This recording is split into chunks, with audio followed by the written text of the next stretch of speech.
Shalom saudara-saudara, saya mau mengajak kita merenungkan Matius pasal 11 ayat 20 sampai dengan ayat yang ke-24.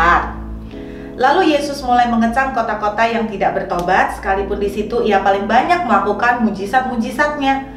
Celakalah engkau Korazim, celakalah engkau Betsaida, karena jika di Tirus dan di Sidon terjadi mujizat-mujizat yang telah terjadi di tengah kamu, sudah lama mereka bertobat dan berkabung. Tetapi aku berkata kepadamu, pada hari penghakiman, tanggungan Tirus dan Sidon akan lebih ringan daripada tanggunganmu. Dan engkau Kapernaum, apakah engkau akan dinaikkan sampai ke langit? Tidak, engkau akan diturunkan sampai ke dunia orang mati.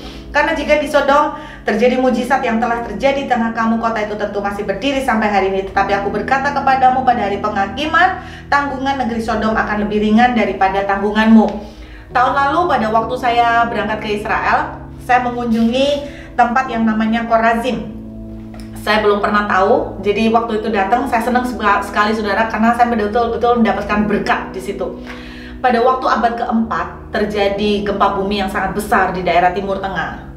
Saudara, banyak kota-kota yang roboh tentunya ya, ada beberapa kota yang roboh. Tetapi ada tiga kota ini yang mengalami robohnya itu aneh saudara, seperti kesedot ke bawah. Saya masih ingat pada waktu kejadian tsunami di Palu ya, itu saya mendengar cerita ada satu desa yang seperti hilang karena kesedot ke bawah. Nah saudara, pada waktu terjadi gempa bumi abad keempat itu, kota-kota ini seperti kesedot ke bawah. Dan hanya 3 kota ini yang kesedot ke bawah seperti itu.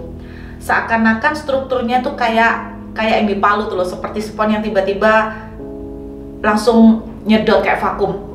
Nah, 3 kota ini adalah Korazim, Betsaida, dan Kapernaum. Menjadi perdebatan dengan banyak ahli arkeolog.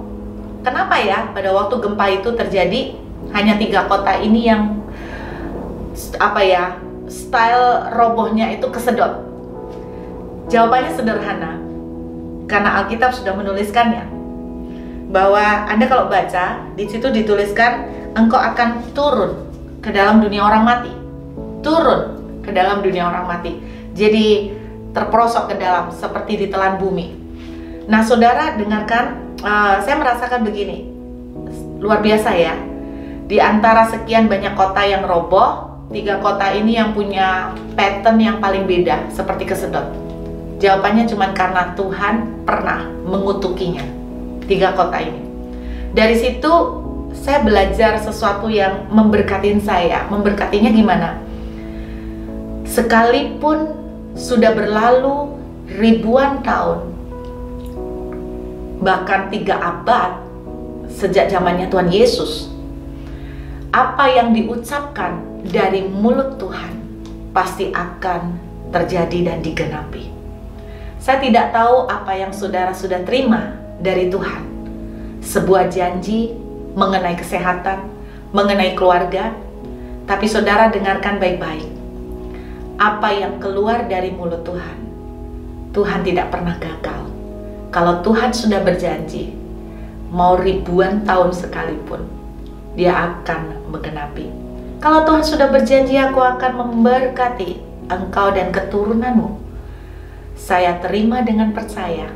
Itulah yang Tuhan akan lakukan dengan sempurna. Sampai kita masuk ke liang kubur, kembali ke Tuhan pun, kalau Tuhan sudah berjanji akan memberkati keturunan kita, Dia akan memberkati. Karena itu tetap kuat. Janji Tuhan ya dan amin. Let's do time saudara. Tuhan memberkati.